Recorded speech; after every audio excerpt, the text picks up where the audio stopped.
ఈ పరిశుద్ధ దినమున ఉదయకాల సమయంలో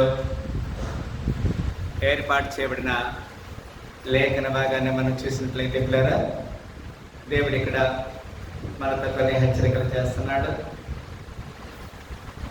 ఈ లేఖన భాగము మన యొక్క ఆత్మీయ జీవితంలో ఒక నెమ్మది కలిగించాలని మనం కోరుకుంటూ కొన్ని నిమిషాల వాక్యాన్ని ధ్యానం చేస్తాం.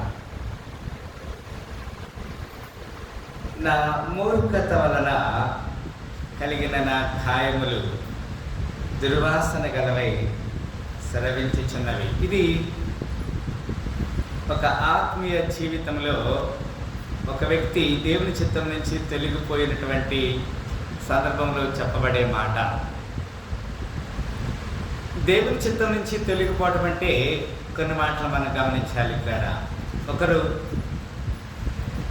ఇంటిలో ఉండి తొలగిపోతారు, కొంతమంది బయటికి వెళ్ళి తొలగిపోతారు. ఉదాహరణకి ఒక తండ్రికి 2 కుమారులు ఉన్నారు. పెద్ద కుమారుడు తండ్రితో అన్ని విషయాల క్రమంగా ఉన్నాడు. చిన్న కుమారుడు తండ్రి ఆస్తిలో వాటా తీసుకొని బయటికి వెళ్ళి వేశ్యలతో తన ఆస్తి అంతా ఖర్చు చేసుకొని ఒక కరువులో చిక్కుకున్నాడు. అతను తప్పిపోయిన కుమారుడు అని బైబిల్ గ్రంథం చెప్తుంది. ప్రియులారా, పెద్ద కుమారుడు ఇంట్లో ఉంటూనే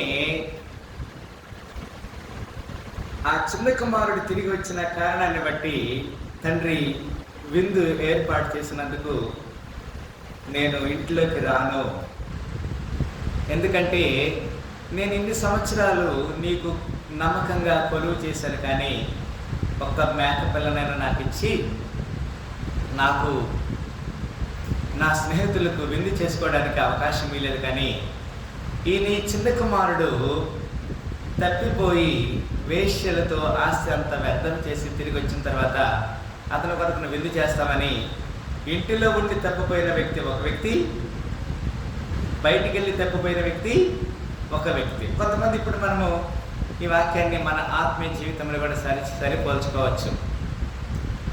మనం ఇంటిలో ఉంటూ ఆత్మీయ స్థితిలో ఉంటూ చాలామంది దైవికమైన క్రమంలో తప్పిపోతారు. ఫర్ ఎగ్జాంపుల్, లేటుగా రావడం అనేది కూడా దాంట్లో భాగమే. ఇది ఆత్మీయంగా నేను మిమ్మల్ని హెచ్చరిక చేసి ఈ మాటలు లేఖనాన్ని తెలియజేస్తున్నాను. ద్వారా మీకు సమయం తెలుసు, అన్నీ తెలుసు, కానీ ఆలస్యంగా రావడం అనేది అది దైవ చిత్తం కాదని కదా. ఇక్కడ ఉన్న అందరూ దాదాపుగా 90% ఈరోజు ఆలస్యంగా వచ్చారు కదమ్మా. మరి ఆరోగ్యం బాగున్న వాళ్ళు ముందు వస్తారు, అవునా? ఆరోగ్యం బాగున్న వాళ్ళు విస్తారమైన పనులు పెట్టుకొని మార్తవలే ఆలస్యంగా వస్తారు. ఎందుకు? ఈ తాబేలుకి తెలుసు అది గెలుస్తారని కదా. కుందేలు అనుకుంటుంది ఈ తాబేలు ఓడించడం నాకు చాలా ఈజీ అని కదా. తాబేలు కుందేలు సంగతి తెలుసు కదమ్మా. తాబేలు కుందేలుకి ఒక పందెం పడింది. ఈ ప్రతాప్ సింగారం ఎవరు ముందు పోయేస్తారని తాబేలు కుందేలు పందెం పెట్టుకున్నాయి. వాస్తవానికి మనకు తెలిసి ఎవరు గెలుస్తారు? వాస్తవానికి ఎవరు గెలుస్తారు? కుందేలే గెలుస్తారు. కానీ ఎవరు గెలిచారు? తాబేలు గెలిచింది. అది మనిషి యొక్క నిర్లక్ష్యానికి అది సాదృశ్యం. పర్వాలేదులే, ఈ తాబేలు ఓడించటం ఎంత కదా. 2 మనుషులు దేవాలయానికి వెళ్ళారు. 2 మనుషులు దేవాలయానికి వెళ్ళినప్పుడు వారిలో ఒక వ్యక్తి శంకరి, ఒక వ్యక్తి ఎవరు పరిసేయుడు. ఈ శంకరి అనుకుంటున్నాడు కదా, తల ఎత్తి దేవుని ఆరాధించకుండా తల దించుకొని గుండు కొట్టుకుంటూ ప్రభా నన్ను క్షమించు అని ప్రార్థన చేశాడు. ఆ రెండో వ్యక్తి ప్రార్థన చేస్తున్నాడు, నేను దశం భాగం ఇస్తున్నాను, తర్వాత వారానికి 2 సార్లు ఉపవాసం ఉంచున్నాను, కానీ ఎవరి వల్ల లేను? ఈ శంకరి వల్లే నేను. వీరిద్దరూ దేవాలయానికి వెళ్ళి చెడిపోయారు కదా. ఎవరు చెడిపోయారు? ఎవరు నీతిమంతులుగా ఉన్నారు? మొదటి వ్యక్తి నీతిమంతుడిగా తీర్చబడ్డాడు. ప్రియులారా, దాన్ని మూర్ఖత అంటాం కదా. చదివిన వాక్య భాగం అదే. ఏమంటున్నాడు? నా మూర్ఖత వలన కలిగిన నా గాయములు. కొంతమందికి గాయాలు కనబడతాయి కదా. గాయాలు కనబడతాం అంటే ఏదైనా పడ్డప్పుడు, కాలు విరిగినప్పుడు, చేయి విరిగినప్పుడు గాయాలు కనబడతాయి. కొంతమందికి గాయాలు కనబడవు కదమ్మా. గాయాలు ఎట్లా కనబడతాయి? బాహ్యంగా బహిరంగంగా తగిన గాయాలు అయితే కనబడతాయి, కానీ అంతరంగంగా తగిన గాయాలకి మారవు. ఉదాహరణకి కొంతమంది కత్తి లేకుండానే కత్తితో కోసేటువంటి పదునైన మాటలు మాట్లాడతారు. ఆమె చెప్పండి హల్లెలూయా. అది గాయం, మనిషికి గాయం అవుతారు కదా. దాన్ని కూడా ఏమంటుందంటే ఇక్కడ, నా గాయములు ఏం చేస్తున్నాయంట? దుర్వాసన గలవై స్రవించుచున్నవి. ఒక గాయం అయిన తర్వాత అక్కడ ఏమొస్తుంది? చీమ వస్తుంది కదా. ఆ చీమ వచ్చిన తర్వాత ఏమొస్తుంది? దుర్వాసన వస్తుంది, గాయం. ఆత్మీయ జీవితంలో కూడా ఒక గాయం పైకి మంచిగానే ఉంటుంది. ఫర్ ఎగ్జాంపుల్, లెపర్సీ గురించి లేఖనములో పాత నిబంధనలు చెప్పాడు. ఒకని శరీరం మీద ఒక బొబ్బ కానీ పల్లము కానీ చెరిగితే అది ఒక వారం రోజులు పరీక్షించిన తర్వాత అది కుష్టు అని తెలియచేయాలి. ఈ కుష్టు ఎవరికైతే కలుగుతుందో వారిని ఊరు వెలుపల 7 రోజులు పెట్టాలి. ఎన్ని రోజులు పెట్టాలి? పరీక్షించాలి. ఇప్పుడు మనిషికి ఈ కుష్టు రోగం వచ్చిన వ్యక్తి, ఒకవేళ కొంతమంది ఈ రోజుల్లో, మరి మన సంఘంలో కూడా ఒక అమ్మ వచ్చింది కదా, ఇంతకుముందు కూడా నేను చూసాం. ఆ పేరు ఏం పేరమ్మా? బాపట్ల నుంచి ఏం పేరు? రైట్, ఇక్కడ గమనించాలి. అయితే ఆమెను మనం స్వీకరించాలి, అందరిని మనం స్వీకరించాలి.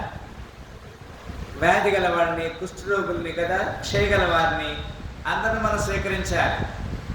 కొంతమంది ఏం చేస్తారంటే మంచిగా ఈ పట్టు చీర కట్టుకొచ్చిన లేక ఏం చేస్తారు? కుర్చీ వేస్తారు. మామూలు చీర కట్టుకొచ్చిందనుకో, నీకు కూర్చోమ్మా అంట. అది కూడా తప్పిపోవటమే, మూర్ఖత. బైబిల్ గ్రంథము ఆ విషయాన్ని తెలియజేస్తుంది. మనము మూర్ఖులుగా ఉండకూడదు. బైబిల్ గ్రంథం చెప్తుంది, మూర్ఖులైన ఈ తరం వారికి మీరు వేరే ఉండమని చెప్తున్నాడు. ఇప్పుడు ఎవరి మూర్ఖులంటే, మనల్ని మనం పరీక్ష చేసుకుంటే ఎవరో మూర్ఖులో మనకే అర్థమవుతారు. ఇట్లా ఈ దైవికమైన క్రమములో మన ఆ గాయము ఏం కలిగి చేస్తుంది? దుర్వాసన కలిగి చేస్తుంది. ఉదాహరణకి కొంతమందికి ఈ షుగర్ వ్యాధి ఇప్పుడు ఎక్కువైంది కదా, షుగర్ అనేది కదా. ఆ షుగర్ వ్యాధి వచ్చిన వాళ్ళు లోపల గాయం అయితే ఆ గాయము పుండు కదా, అది మనకు తెలియదు, కానీ లోపల ఏం చేస్తుంది? అది శరీరాన్ని, ఎముకలు కూడా తినేస్తారు. కొంతమందికి నాకు తెలిసిన వారు ఆ కాలు అంతవరకు తీసివేయాల్సి వచ్చింది. కొంతమందికి మోకాళ్ళ వరకు కాలు తీసేయాల్సి వచ్చింది.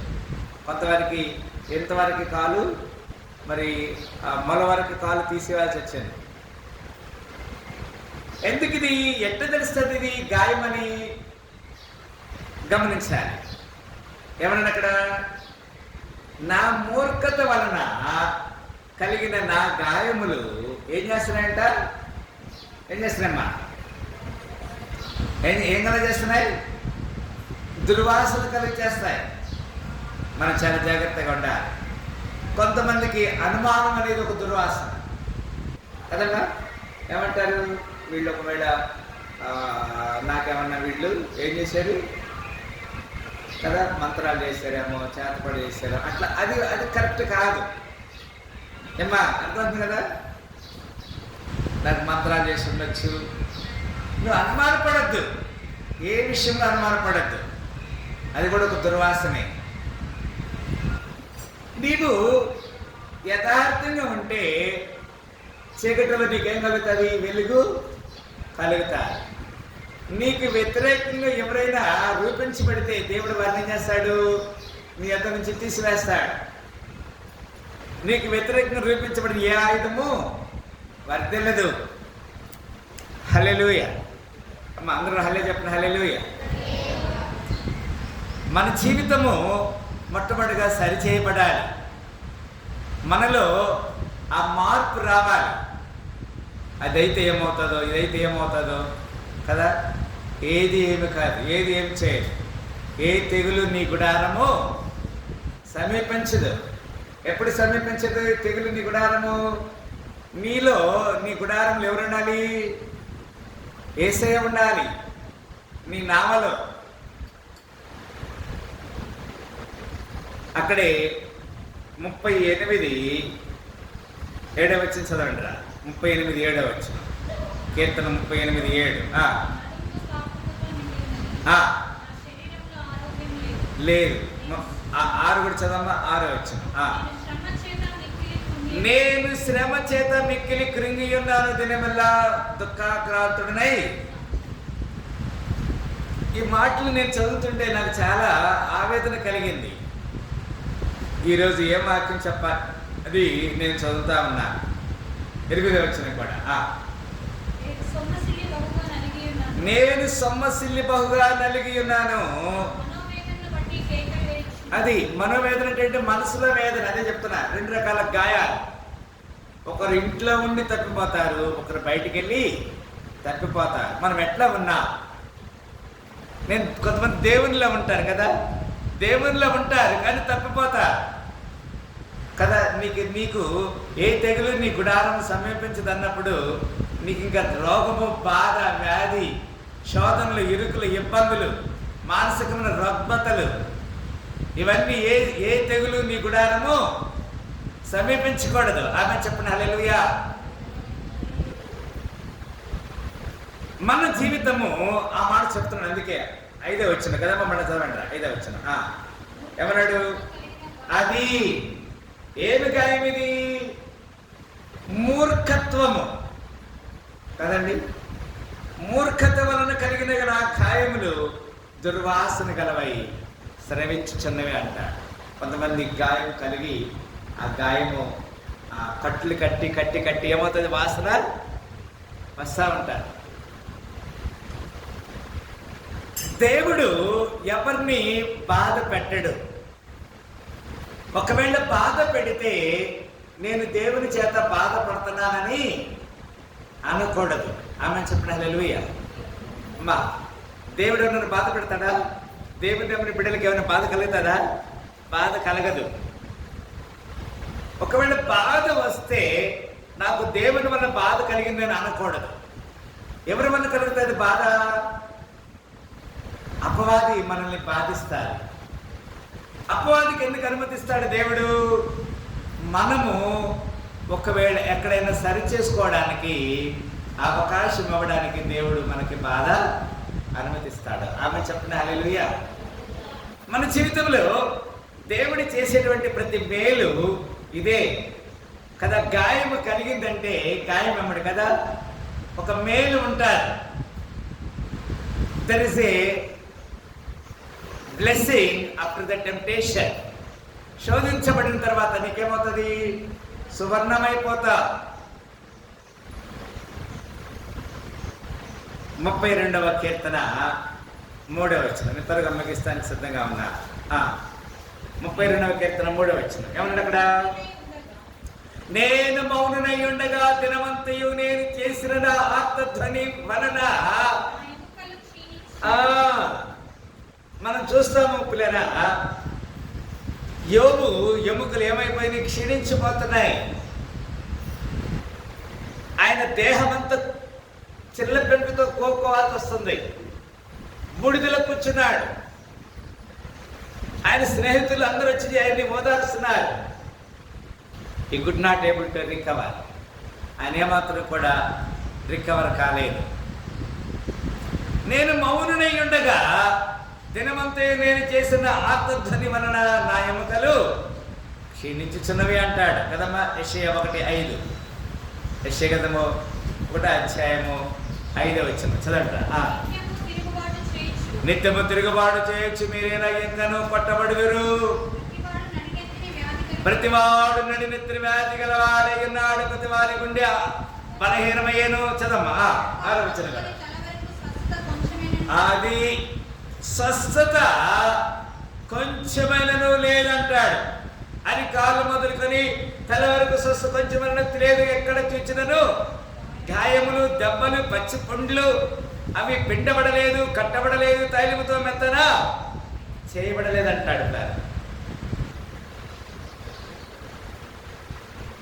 సరే పైనున్న మంటేనయ్యా, సరి అయిన పాత్ర చేయోమయ్యా, సర్వేశ్వరానే రిక్తుండను, సర్వదా నిన్నే కీర్తింతును, సర్వచిత్తంబు నీవేనయ్యా,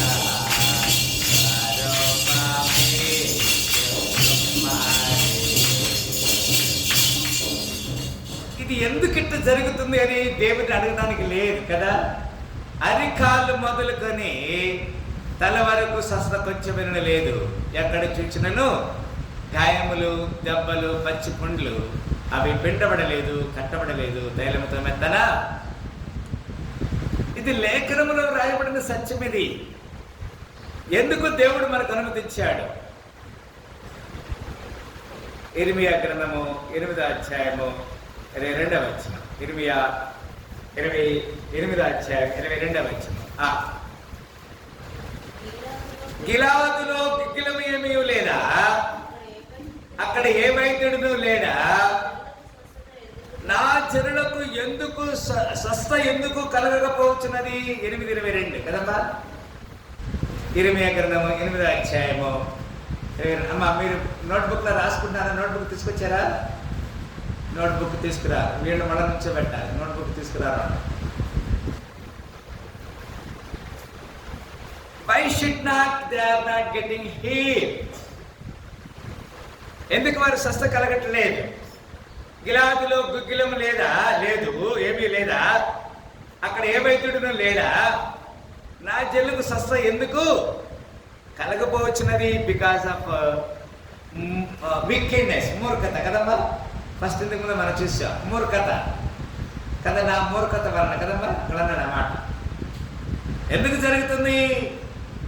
because of our wickedness. Right. One more.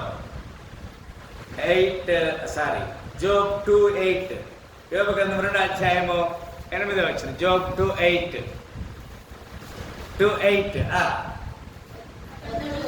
అతడు ఒళ్ళు గోగుకుంటగా చిల్ల పెంకు తీసుకొని బూడిదలో, ఇంతకుముందు అదే మనం చూసా మాటల్లో. ఎందుకు దేవుడు యోబుకి ఆ చిల్ల పెంకు తీసుకొని ఆ శరీరాన్ని బూడిదలో కూర్చొని గోకుతున్నాడు కదండి. అతడు ఒళ్ళు గోగుకొనుటకై చిల్ల పెంకు తీసుకొని బూడిదలో కూర్చుండగా అంటాడు. శోధించబడిన మీదట నేను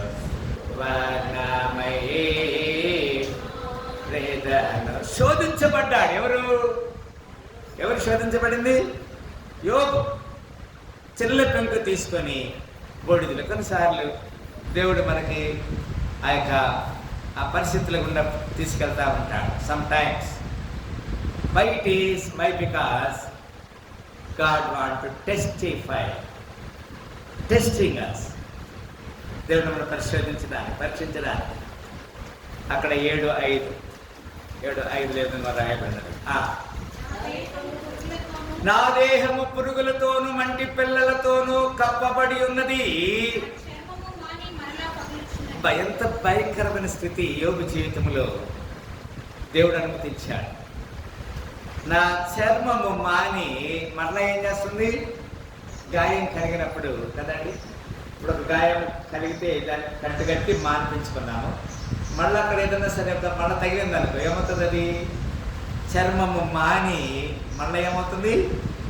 పగులుచున్నదంట. చాలా భయంకరమైన పరిస్థితి. ఇక్కడ యోబు గ్రంథంలో యోబుని ఆ విధంగా దేవుడు పరిశోధించాడు, పరీక్షించాడు.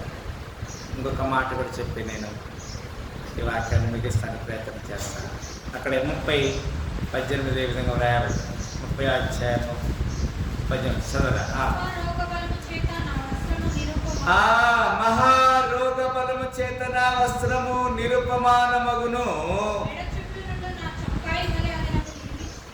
ఎంత ప్రతిదీ కూడా, ప్రతి దానికి బైబిల్లో ఎంత చక్కని ఆధారాలు ఉన్నాయంటే మనం దేవునికి లేఖనాన్ని మనం ఆ విధంగా చూడాలి. బాధ కలుగు వేళలో నెమ్మది నాకిచ్చావు, నా కన్నీరు తుడచి నా చేయి. ఎవరిని ఓదారుస్తాము? మనం ఎవరికన్నా సంతోషంగా ఉన్న దగ్గర సంతోషంగా ఉన్నారు అలాగే ఊరికమ్మా పర్వాలేదు అంటావా?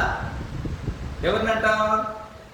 బాధపడే వారి దగ్గరికి వెళ్ళి అమ్మా నీకేం పర్వాలేదు, దేవుడు నీకు తోడుగా ఉన్నాడని చెప్తాం కదండి. ఆయన మిక్కిలి బాధపడతా ఉన్నాడు. యోబు కదయ్యా, యోబు జీవితంలో ఎంతో బాధ కలిగింది. కానీ అట్ ద ఎండ్ అంతంలో మనం చూసినప్పుడు తన శరీరము పసిపిల్లల దేహం వల్ల అయిపోయిందంట కదా. ఎట్లా అయిపోయింది? పసిపిల్లల దేహం వల్ల అయిపోయింది. నయమాను గురించి కూడా మనకు తెలుసు కదా. అతనికి ఏమి వ్యాధి ఉంది? అతనికి కుష్టి వ్యాధి ఉంది. కుష్టి వ్యాధి ఉంటే యోర్దాను నదిలో ఎన్నిసార్లు మునిగాడమ్మా?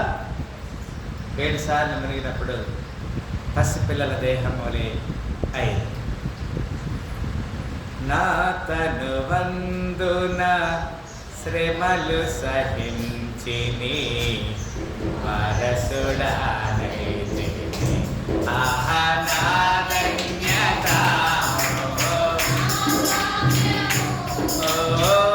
ఏమని వివరింతును?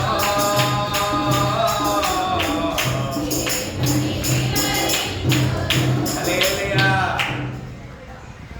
ఎవడైనా నువ్వు దేవుని చేత బాధ అనుభవించినప్పుడు అది మహా ఆనందమని ఎంచుకోవాలి కదా. అమ్మా బాధ రంగాలు ఏం చేయాలి? నాకు ఈ దేవుడి వల్ల బాధ ఎక్కువ అవుతుందని చెప్పేసి మళ్ళీ లోకంలో కలిసిపోతారు కదా. కలవట్లేదు ఇప్పుడు చాలా మంది. అమ్మా కలుస్తున్నారా? ఒకటి సరిపోక ఎన్ని పెడతారు ఇక్కడ? ఎన్ని పెడుతున్నారు? 3 పెడుతున్నారు.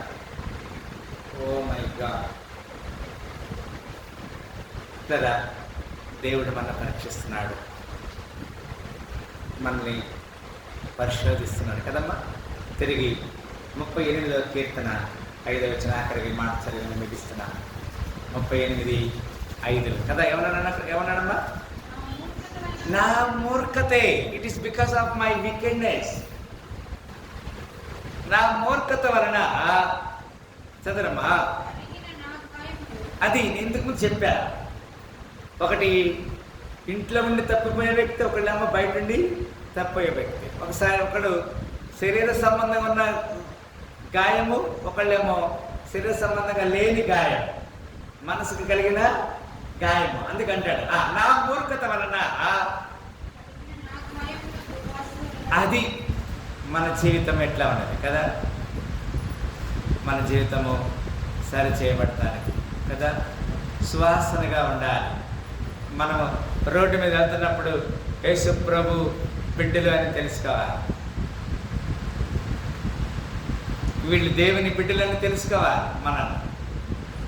మనం చూడంగానే పక్కకి వెళ్ళేవారిగా ఉండకూడదు. ఏ బాగున్నా నీకు, ఏ సమస్య ఉన్నా ఆ సమస్యలు ఎవరిని కనపరచాలి? ఎవరిని కనపరచాలయ్యా? దేవుని కనపరచాలి.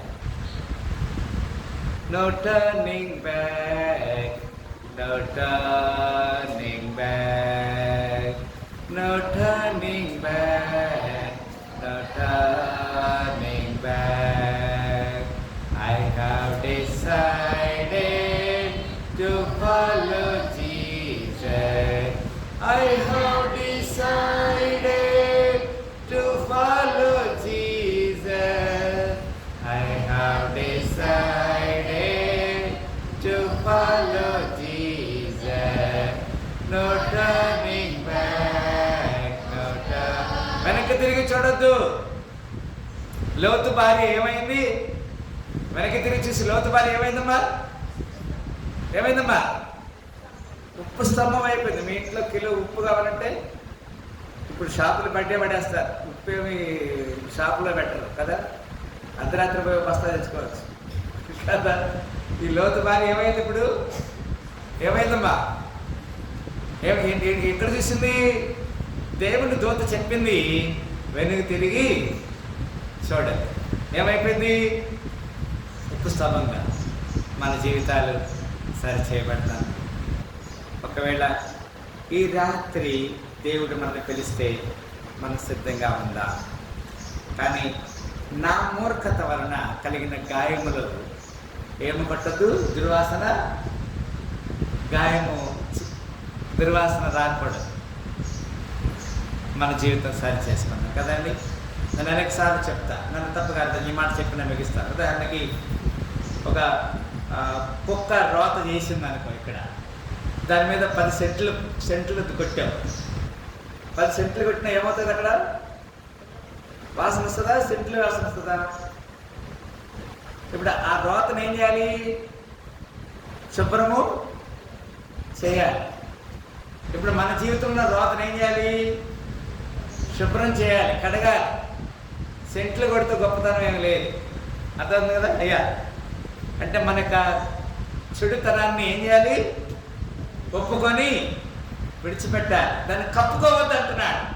దాని మీద పౌడర్ వేసి, దాని మీద సెంట్ వేసి నువ్వు ఎంత చేసినా ఏమవుతుంది? దుర్వాసన. అదే చెప్తున్నాడు, ఆత్మీయ జీవితంలో సరి చేయబడతా. దేవుడి పరిశుద్ధ మాటలు దీవించి ఆశీర్వదించను గాక. ప్రేమ గల తండ్రి, మీ లేఖనములను సత్యంతో మరి మాట్లాడారు. మా జీవితాలు సరి చేయబట్టకు సహాయించమని. ఒకవేళ మేము మా మూర్ఖత వలన ఇంటిలో ఉండి తప్పిపోతున్నామా, బయటికి వెళ్ళి తప్పిపోతున్నామా, దేవుని మందిరంలో ఉండి దేవుని సహాసం నుండి తప్పిపోతున్నామా, దేవుని సహాసం లేక తప్పిపోతున్నామా, ఆత్మీయ స్థితిలో ఉండి తప్పిపోతున్నామా, ఆత్మీయ స్థితిలో లేక తప్పిపోతున్నామా? ఇది వాస్తవానికి శరీర సంబంధ గాయాల గురించి కాదు, కానీ మా ఆత్మీయ జీవితం గురించి మీరు మాట్లాడుతూ ఉన్నారు. యోబుని మాకు పరిచయం చేస్తూ చెప్పారు. యోబుని మీరు రక్షించిన తర్వాత అతను సువాసనగా మారిపోయాడు. తన నిలువరులందరికీ ఎంత ఆశీర్వదకరంగా ఉన్నాడు. మా జీవితాలు సరి చేయబడి సాక్షి జీవించే కృప దయచేయండి. యేసుక్రీస్తు వారి పరిశుద్ధ నామములో ఈ ఉదయకాల పునరుత్థాన శుభంతో మీకు సహాయించమని ప్రార్థన చేసి అడిగి వేడుకుంటున్నాము తండ్రి. హల్లెలూయా. ఈ ఉదయకాల పరిశుద్ధ పునరుత్థాన శుభమును దేవుడు మనందరికీ దీవించి ఆశ్రయించను గాక.